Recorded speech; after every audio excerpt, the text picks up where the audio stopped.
Folks, it's not looking good for Tim Pool. Thought I'd come here and talk about this because there's this huge controversy on YouTube.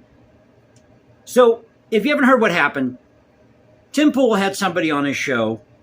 They were exposed by somebody else who went to Twitter, posted this somewhat risque photo on Twitter. Then that person got banned from Twitter. Now it's coming out that there may have been an intimate relationship between Tim Pool and this person who claimed that they were involved in whatever the issue was a victim of this, out, or the other. Enough of the YouTube drama. But I want to talk about this because I come here to do this channel, do these videos for you, because I love this thing called the Culture Confederacy. I believe in what I'm doing. This idea of history and culture preservation, talking about current events and the news, having the past crash with the present. And it's a lot of fun to do this channel. It just is. But poor Tim Pool. Because what happened was a lot of his fans backed out. They unsubscribed because they kept pressing him to talk about this issue.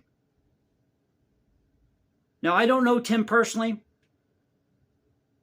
I was never really a fan of his show because it's just not my cup of tea.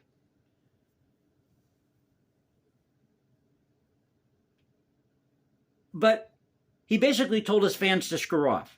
From all the clips that I've seen, that's the impression that I got. And I've been watching some other videos from other people here on YouTube about this, their take. But folks, I got to tell you something. When you do a YouTube channel, or let's say you run a business, or you're in a relationship with somebody, you have to have integrity. Now, I'm not saying that Tim Pool doesn't, but you have to have integrity. You have to have character. Tim, if something happened here and you got involved with it, and let's say, your physical attraction to that person got the best of you, then come out and say it. Your fans would be happier with that and respect you more than skating around the issue and telling people to go screw themselves and don't let the door hit you on the way out.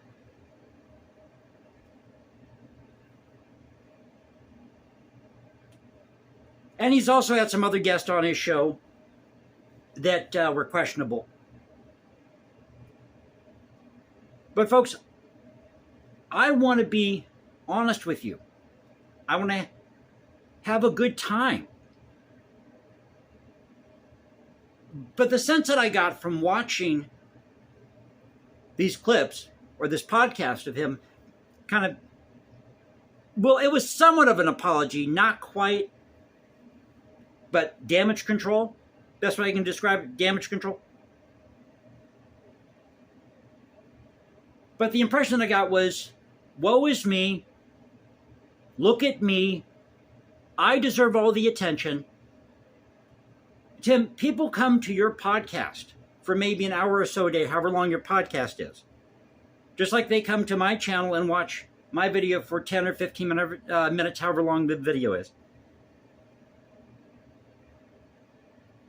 And they come and watch the video to escape for a few minutes or for an hour, whatever the case may be, from the day-to-day drudgery of life. Get some inspiration, be entertained. And at the end of the day, that's what we're doing. Entertainment. This idea that somehow we're running some type of movement, that's not the case at all. You can have principles. You can believe in X, Y, or Z. But at the end of the day, you're here to entertain. You're here to have, I'll say it again, here to have fun.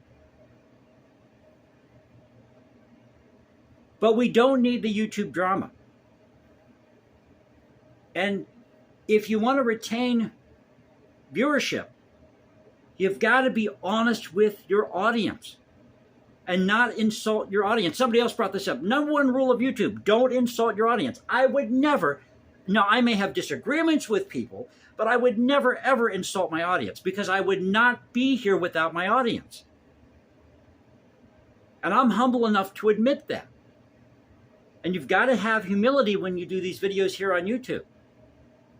And it's a real honor to do this. It really is. I am humbled by the response that I've gotten on my video about Salty Cracker. I'm just curious, where's Salty Cracker? What happened to Salty Cracker? Did he get banned from YouTube?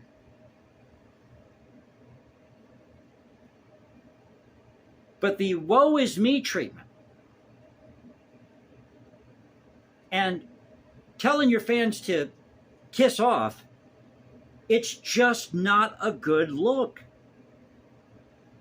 I'll tell you one thing, and I thought about this today looking at these clips and looking at some other channels too. So I'm not pointing out Tim Pool here or singling him out. And I said this jokingly to myself, you know, if we took away all of their fancy equipment and their set design and they had to work with bare bone equipment like I do, they'd probably be running a better channel and would probably get more viewership. Then they would really appreciate what they got. The price of fame. The price of fame. So a quick video, just give you my thoughts about this. Tim, if something happened and you didn't mean for it to happen and you got caught up in something that, you know, you were unaware of at the time, just come out and say it. Nobody's going to be mad at you. Your fans will stick with you if you're honest with your fans. So I hope you enjoyed the video. If you did, you know what to do.